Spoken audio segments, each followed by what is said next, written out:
why does New Japan Pro Wrestling have to do these 5-on-5 matches? And it should be 5-on-5 matches. What I'm talking about is the Bullet Club War Dogs with LIJ unaffiliated before they became known as Unbound Co. versus a repair. I guess that's lovely putting it that way. A repair of the United Empire. And it was Shingo, Hiromu, Finlay, Drilla Maloney, and Gabe Kidd versus Callum, Newman, Andrade, Jake Lee, HENARE, a returning HENARE by the way, and Great Khan. For the sake of this whole entire review of the match, HENARE is exempt from everything that I will say. I love that guy. I am happy that he is back home. Welcome home to New Japan Pro Wrestling. But whatever I say in this podcast, HENARE is exempt, and everything that I say has nothing to do with him. Nothing at all. He is exempt from what I will be breaking down and giving you my unfiltered opinion. And the only reason why I say that is because HENARE is a warrior, he is a soldier, and he is loyal. He is definitely loyal. And he was born to be in wrestling, or at least somewhere doing something with fighting and protecting, okay? He was born to do it. It was unfortunate that he got injured and had to be out, but thankfully his recovery is well and he can do what he does normally. But yes, whatever I say here, he is exempt from it. So, with that being said, ladies and gentlemen, welcome back to a brand new episode of the Square Circle Podcast. I am your host, Marie Shadows, and we're going to continue to go over the Wrestle Kingdom match card. Like I said, this 5-on-5 match between Bullet Club War Dogs featuring with, whatever you want to say, with unaffiliated, aka LIJ versus United Empire. Listen, United Empire, I don't know what's going on, man, because United Empire was in shambles, and I still say that's because of Will Ospreay and Kyle Fletcher doing the most damage. And then we had the bickering bullshit between TJP's wife, and Jeff Cobb, and essentially they're gone. I don't know where TJP is. TJP is floating around, probably still doing some other things, but he hasn't been put on a New Japan card in a while, even though I don't think he's no longer champion. Like, they made him a champion of something. But either way, nothing, no word, no nothing. Jeff Cobb is over at WWE with Tama and Loa and Hikuleo and the rest of them and stuff like that. So, you're kind of like, you're stuck in the middle of someone needs to become a leader. Someone needs to have some balls and become the leader. Callum just took over. And then, the Great Khan probably should have took over because he was second in command. But no one really has the balls to lead.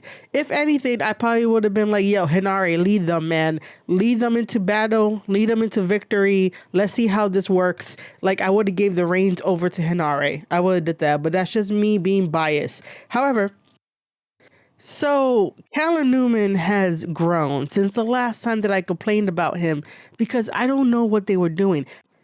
I don't know if it was New Japan's call to tell him to act the way he was acting as being a babyface, but then also no selling in his matches and then doing this and doing that. And I'm like, yo, there's something off, bro. Like, you need to find yourself. Like, who are you?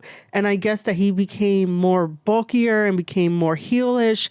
But this is not really like the type of heel that people could get behind. This is more like being a brat, a whiny brat that's from the UK that will complain no matter what, do these heel tactics, but don't understand why people are reacting to him the way that they are. So, for example, to my understanding, I should say that the story going is that Callum felt like everybody left him, which is kind of true. Everyone did supposedly leave him, and then they left him to fend on his own, and people in United Empire were told to look after him as if he's a child, because Will Ospreay was like, yeah, he reminds me of me, you know, he's a lad like me, blah blah blah, which I could see. I could see the similarities of personality wise and also wrestling wise. This is why sometimes if you have a mentor in professional wrestling, do not always use their moves. You could get inspired by their moves and somehow make it your own with your own twist and your own personality and have your own stamp on it. But if you're going to do the Oz Cutter the same way that Ospreay does the Oz Cutter, 50 other million junior heavyweights on the indies are doing the Oz Cutter, and I'm like, oh my god, guys, stop doing the Oz Cutter, stop doing the RKO, stop doing, you know, the Diamond Cutter, do something different, put a little twist on it or something. So Callum has all of these big emotions, but then the character wise, it's like, I'm gonna go out there, beat the shit out of guys, do whatever I want, and be a hoodlum about it, and nobody could tell him anything different. And then I think his problem with David Finlay was that Finlay probably treated him like a boy, didn't see any value in him, and was like, you know, better luck next time, kid. That sort of bravado, and it probably rubbed Callum the wrong way, and I might be getting the story wrong, but it didn't really interest me because I'm like, I don't want to follow a whiny baby that doesn't understand what happened and want to try to rebuild the United Empire in his image. Other people liked it online, but that's just because they want to see chaos that isn't really controlled.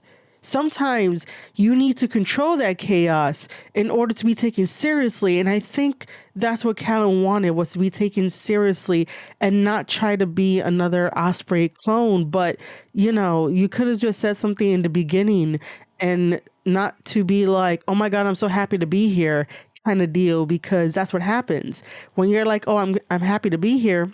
And then when it doesn't go your way and people are like, oh, I'm not taking to you, you want to be a whiny brat to be like, look at me, look at the attention. And I'm just like, I don't like that sort of character in a way, because that doesn't really do anything. It's just like, all right, you made a whole big cry about something, and then obviously you could prove it in the ring, but how are you going to change? How are you going to adapt? You know, are you still going to be the whiny big guy for no reason? And that's just how it comes off as. You know, this is a critique on character development. This is a critique on perspective, because perspective is everything, even perception. Perception is everything in professional wrestling as well. So again, this is not personal, but if it is his personality, he needs to tweak it to make it a wrestling character, a wrestling personality, where it's not necessarily you per se, it's you to an extent. So Callum has been leading the United Empire on beating up the people that may have scoffed at them, may have forgotten about them. And the Great Khan is behind this as well. And he's become more mean. And, you know, I love the Great Khan, because the Great Khan is a very interesting character. The Great Khan is a very interesting wrestler, depending on what he's doing. So if he's in singles action, he has, I believe, the long pants. And I think if he's in tag team action, he has, you know, the little shorts and stuff like that, which I think is very great character development, and it could be easily follow along. And I really do like that. And the Great Khan is really good. But for some reason, every time a wrestler gets really, really good in New Japan Pro Wrestling is completely over, they have this weird drop off. Everything could be going good, good, good, good. They're all like peaks and valleys. It's totally fine. Wins and losses is totally fine. But then just randomly ends up dropping off. And it's like, what happened? You were the talk of the town. You were good. You know what? I'll tell you what happened with the United Empire. All the drama that never got addressed while they were all eating or sat down together, all the drama that basically built up, destroyed the United Empire. Kyle Fletcher and Will Ospreay leaving the United Empire and leaving it in shambles and not really directing, like, I need you to take over before I go, or not putting in a structure in place before they go, really fucked up the United Empire. And now they're adding what I would say random people to the United Empire. The United Empire had structure. The United Empire had class. Now we just have wrestlers in here. Again, like I said, HENARE is exempt from this, okay? But now we just have wrestlers. So Callum is here. Great O'Khan is here. Andrade, as much as I like Andrade and respect Andrade, it's like, yeah, you guys do need a name, but I don't know where you fit in the United Empire. But then again, I don't know what the United Empire means anymore. What does the United Empire mean? The United Empire had meaning when it was the original core group of guys that wanted to make a difference within New Japan Pro Wrestling, and they felt like a different faction and a different unit. Now it's just like, let's add this person, let's add this person, let's add this person. Oh, I don't care. Oh shit, you're Mexican, you're a luchador, let's add you. Oh shit, you are a junior, we need more juniors. I don't know who you are, but we'll add you. There's no rhyme or reason to the idea anymore. So it's like I had this undying love and respect for United Empire. Now I'm just like, what the fuck is happening? Again, HENARE is exempt from this because he's the only one that I'll be like, bro, I will follow you and listen to you and be your buddy. So HENARE is exempt from this. But okay, so they have Andrade, and apparently Andrade is the one with all the money, the one that's funding the United Empire. Did we all of a sudden forget about Gideon? I miss that dude. I miss Gideon. Gideon was perfect for the role of being the benefactor of the United Empire. Like, I miss him, man. Where is he? But we have Andrade. Not a bad trade-off. Like I said, I respect Andrade. Like, I would take a picture with him, hug him, and be like, bro, I respect you. Great for being here. So MOW, go get Andrade, please. Thank you. Now we added Jake Lee because they needed another member because they couldn't have Jacob Austin Young, which, dude, if you ever listen to my podcast episodes, I am so sorry, man. Like, I don't know anything about you. I'm so sorry. I just know that you're a junior. You got to the United Empire. I don't know anything else. But they couldn't put Jacob Austin Young, and TJP is nowhere to be found, so I don't know who else is in the United Empire now. I don't know why I want to say Templario. Like, Templario is not in the United Empire, but I know that Templario was teaming with TJP at one point. Can one of my amazing followers in the community, like, tell me down below what I'm missing? I'm missing a lot of shit, okay? I try to keep up with all the United Empire stuff, but at this point, it's like, what the fuck is happening? We got to be like conspiracy theorists and just be like on a whiteboard, put all the names, draw all the lines, and be like, do you guys understand what's happening? Anyway, so Jake Lee comes in. Jake Lee went from betraying Pro Wrestling Noah to going to Bullet Club War Dogs, got injured, was on the show for a year, and ends up joining the United Empire. Why? What lucrative gift could they have given Jake Lee to join the United Empire? If you know that Jake Lee has a history of betraying people left and right, betraying groups left and right, why would you tell him come over to the United Empire? The United Empire has enough drama. To add Jake Lee to that in kayfabe was not a very smart move. So I don't understand why they got Jake Lee to join the United Empire and then to also be in this match. Because Jake Lee wants one thing and one thing only, and that is the IWGP World Heavyweight Championship. I should just say heavyweight championship because I forgot they dropped the world, but either way, he wants Tsuji's title. So how does that fit within the United Empire? What is the new goal of the United Empire? And by the way, I didn't get to see New Year's Dash. I couldn't find it anywhere, but I do know that Ospreay came in and was talking to Callum and they made amends and they hugged. But listen, as much as I said that HENARE is exempt from this episode, and he is, so, nothing that I say, it's, for him in a way. But HENARE, you should have let Callum hit Ospreay. Ospreay was the one that damaged the United Empire, and it has since not recovered. Okay, Kyle Fletcher, Ospreay damaged the United Empire and did not care about trying to make amends. Only until now, only one person did. Kyle Fletcher is like, I'm a star, baby. I don't give a shit about nothing, you know? And Mark Davis is floating around looking like a lumberjack, like a hobo lumberjack in AEW. And it's like, Aussie Open used to be so good. Why the fuck does this happen in professional wrestling where teams can't stay as teams for as long as they can and then, you know, decide to go do what they want to do afterwards? Like, oh my God, Aussie Open was so good, but now we got like bullshit things. Anyway, so like Callum should have hit Ospreay. The fact that Ospreay is like, would you allow me to come back into the United Empire and I will be under your wing and I will listen to your commands? No, this is the only time where I would tell Callum, if he ever listens, that say no to Ospreay. Tell Ospreay to stay in AEW. Tell Ospreay that the United Empire don't need him. Because what's the point of going backwards when the one guy fucking left? And now he wants to come crawling back because there's nothing else for him to do in AEW.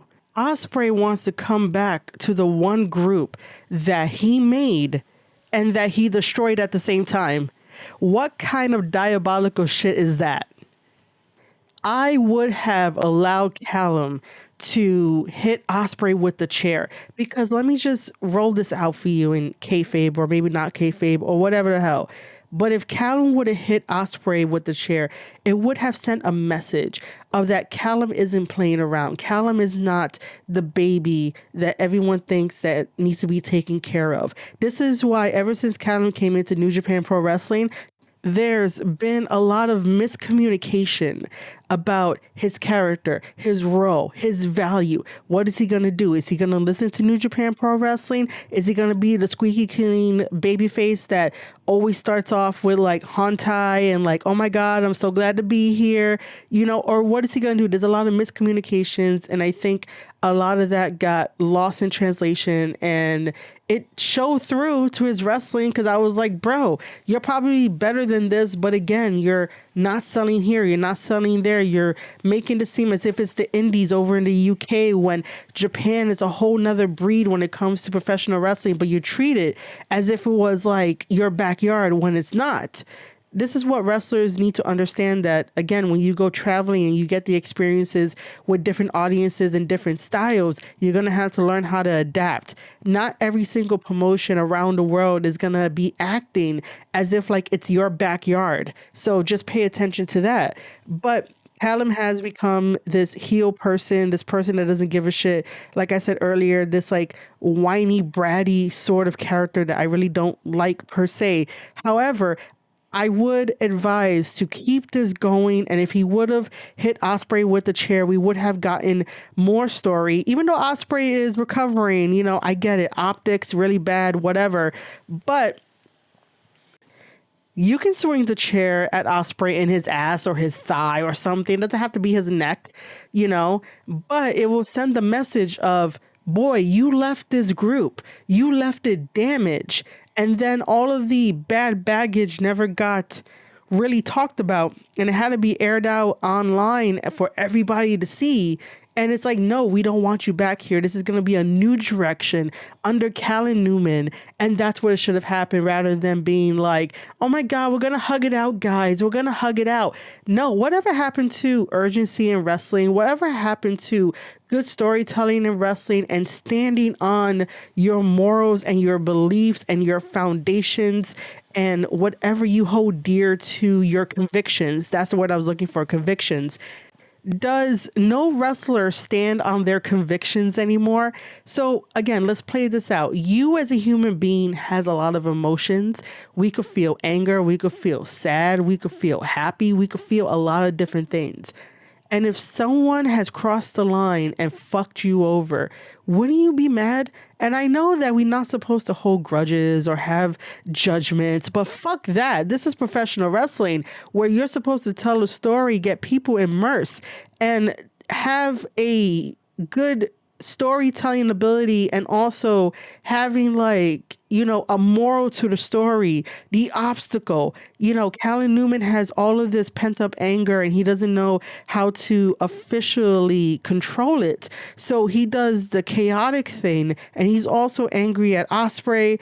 And why not continue that to tell the story of like, look, man, I'm the new leader now. You're old news. We're not going to do this. And through a series of matches, they tell the story of that Callum could get one up on Ospreay because Callum has been working harder than Ospreay. And then the next one, Ospreay can outsmart Callum by being a smarter wrestler and not relying too much on the flips and everything. Like, it could be a nice little teacher versus student in a different way where the student is like, I'm not going to fucking listen to you. I'm going to be the brat that everyone thinks I'm going to be and be a heel and do all this kind of stuff. And that will make for great, interesting wrestling, great, interesting story.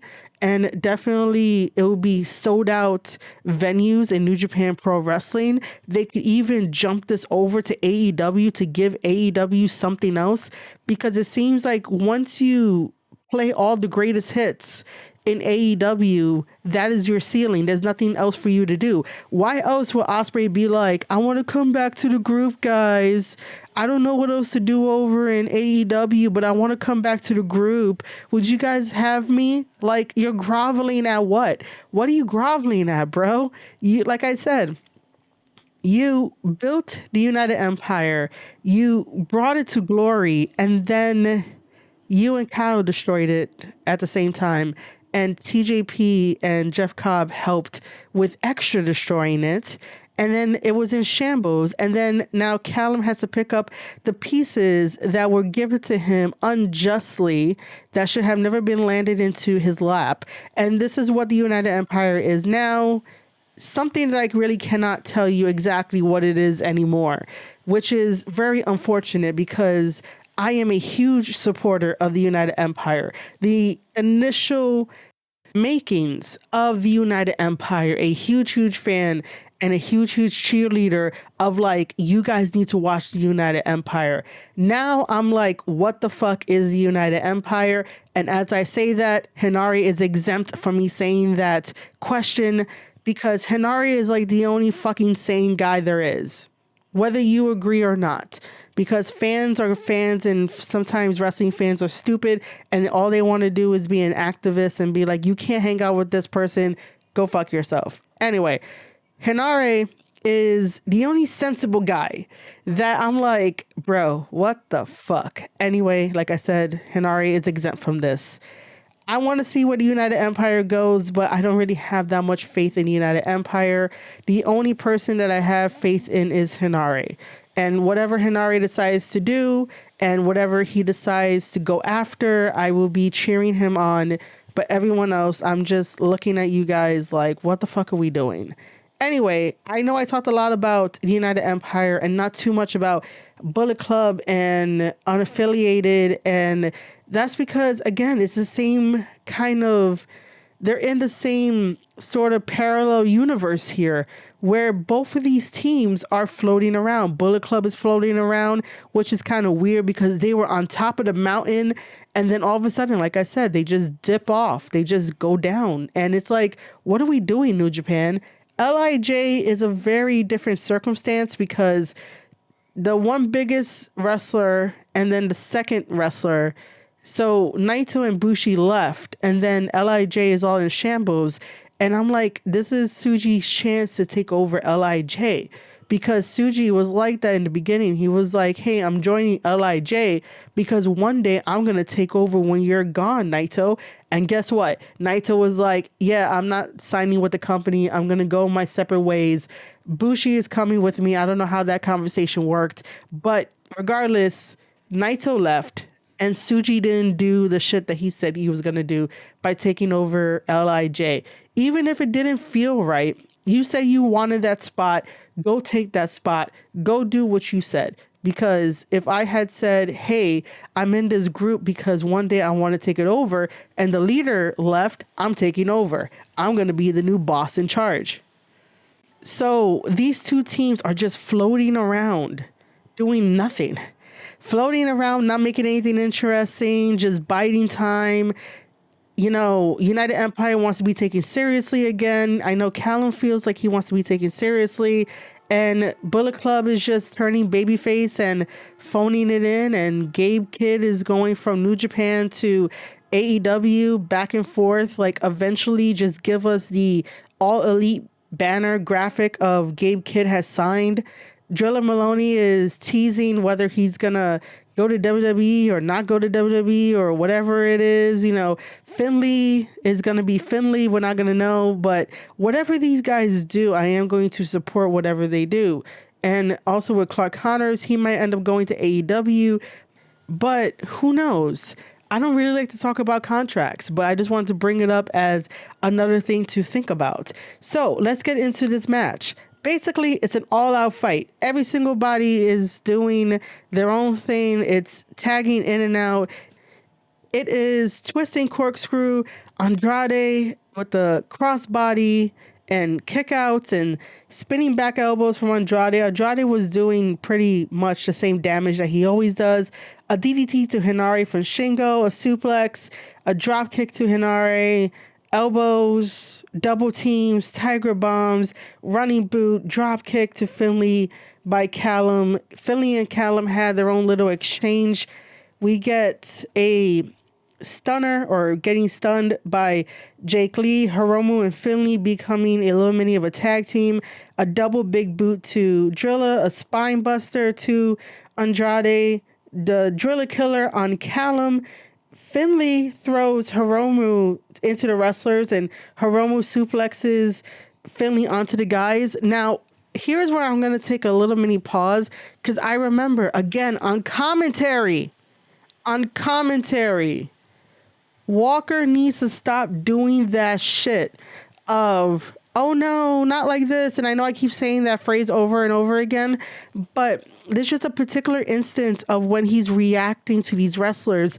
And it's like, how long have you been covering the tournament where we had the tag team tournament and it was Finlay and Hiromu as tag team partners?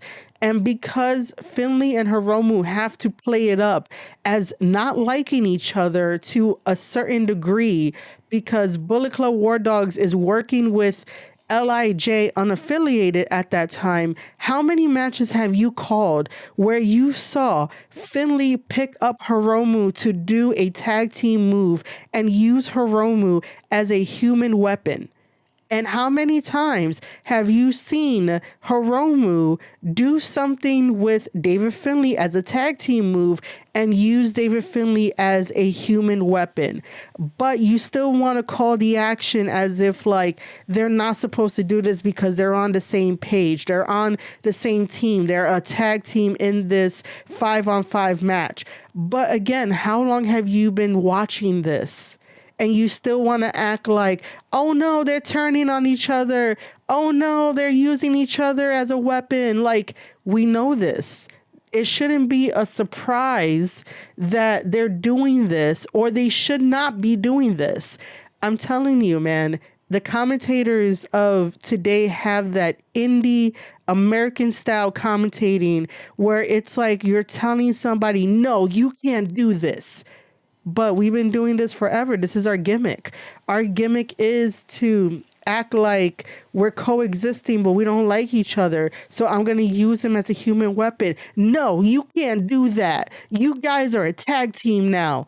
No, we're literally not a tag team. We're a tag team by circumstance. If you don't understand what the word circumstance means, the definition, it's they just happen to be a team for the sake of the circumstance of the situation that they have been put in. Like two people who have become enemies become friends, that kind of deal. But essentially they're not friends because they have to keep their head on a swivel because any one of them could really be like, all right, this is over, and betray the other one. Why does commentary have to act like this is some new type of invention every single time that Hiromu and Finlay do a tag team move by using each other as a human weapon? And the problem is that it doesn't get corrected. It doesn't get pushback. If Chris Charlton is on commentary with him, it doesn't get pushback. It doesn't be like, Walker, they do this all the time. Walker, they know what they're doing. Or say something like, this is still dangerous for them to do, but they don't care about that. They don't care about their safety. In a way, like, push back as to why it may or may not be a good thing in terms of kayfabe and story, as to why Hiromu and Finlay need to use each other as human weapons to hurt the other wrestlers, rather than trying to be the moral police of, no, they can't do this. No, they shouldn't do this. You know, whatever it is. Because, man, sometimes, again, I just want to listen to Japanese commentating, because at least with Japanese commentating, they get very excited. And I know they're not going to be talking about bullshit. I know they're going to be talking about like, oh, we've seen this before, but they will do it in a way that's like not trying to be like, no, how dare you? Don't do it. You guys are friends. No, friendship. All right. Anyway, I just wanted to make mention of that again because commentary. Now, after Finlay throws Hiromu onto the wrestlers, and then Hiromu's like, nah, bud, I gotta one you up, and suplexes Finlay onto the wrestlers onto the outside. Jake Lee comes in with a big boot to Hiromu and pins Hiromu 1, 2, 3, and Jake Lee wins the match of this 5-on-5. Jake Lee, who represents the United Empire, wins this match for the United Empire, and I thought that was the most weakest finish I have ever seen. Not because Jake Lee did a big boot, it's just a communication, and it felt very abrupt. It didn't feel like, okay, we're coming up to the finish, because I'm thinking that after Hiromu suplexes Finlay onto the guys and goes back into the ring, some other sequence is going to happen. The match is going to continue on for a couple more minutes, maybe like 10 more minutes, and then someone does a really huge big finisher in this 5-on-5, and then that's when I could be like, all right, okay, cool, United Empire got the victory, because that ending didn't feel abrupt. But this ending felt abrupt, and I was like, what the fuck happened? And then it felt like, you know, I know they were on a time constraint for this Wrestle Kingdom event because they were showcasing it on Japanese TV. But man, it felt so abrupt that I was like, Jake Lee getting the victory. And by the way, I have nothing against Jake Lee. I love the fact that he has a character and he knows who he is, and he does he's just sexy with it, okay? He's just sexy with it. And I'm like, I could get behind him and I could be like, all right, cool, we could talk about kayfabe when it comes to Jake Lee. However, having Jake Lee get the pin on Hiromu is weird, because the reason why this 5-on-5 match is happening between Bullet Club War Dogs with unaffiliated versus United Empire is because Callum had a problem with David Finlay. You would think that the better outcome for the story wise, because Callum is calling out David Finlay, and Finlay was sort of maybe like ignoring it until like recently and stuff like that. But Callum was like, pay attention to me, bitch, but doesn't get the victory. I think that it would have been appropriate. That Callum would have gotten the pin on David Finlay, for Callum wanting to be like, hey, pay attention to me now. Or Finlay getting the pin on Callum, because that is the current story that is driving these teams to be fighting on a Wrestle Kingdom 20 card. Not to have Jake Lee win, unless the idea was that if Jake Lee pins Hiromu, and Hiromu and Shingo is part of unaffiliated, and the IWGP champion is Tsuji, so like maybe Jake Lee getting the pin on Hiromu was sending a message to Tsuji, but I don't think that would have correlated very well, even though I'm thinking about this, after the fact of everything, that maybe that could have been the reason why Jake Lee won against Hiromu in a very abrupt way. And then when I saw it, my first reaction was definitely like, what the fuck? Jake Lee winning against Hiromu, getting the victory for United Empire, and not Callum or Finlay getting the victory for their respective teams.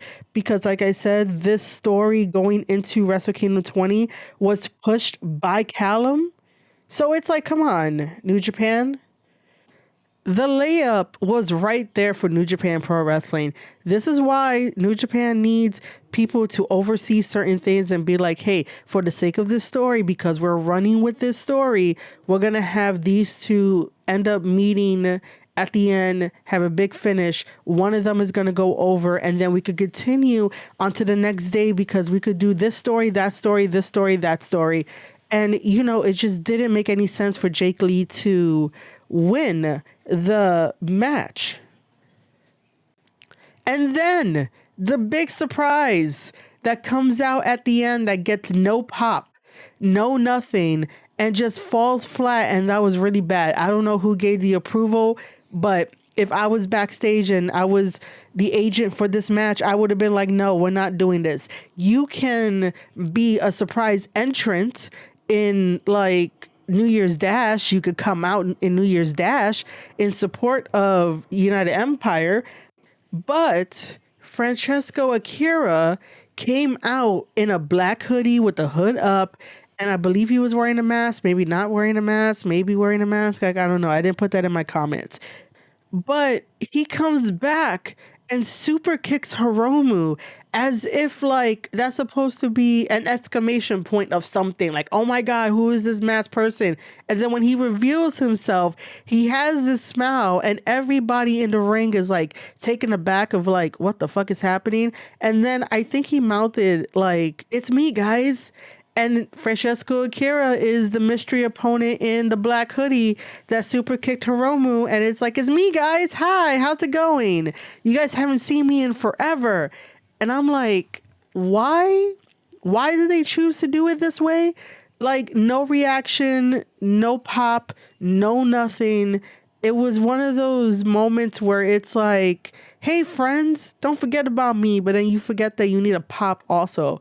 And Francesco Akira is amazing. He's an amazing wrestler. He's fantastic. I just think that that was a really bad timing to be like, hey, go out there and super kick Hiromu and then reveal yourself. Like, oh my God, the setup was really bad. I don't know who decided to be like, let's go with this. Let's do this. This is going to be fantastic. It's going to go over very, very well.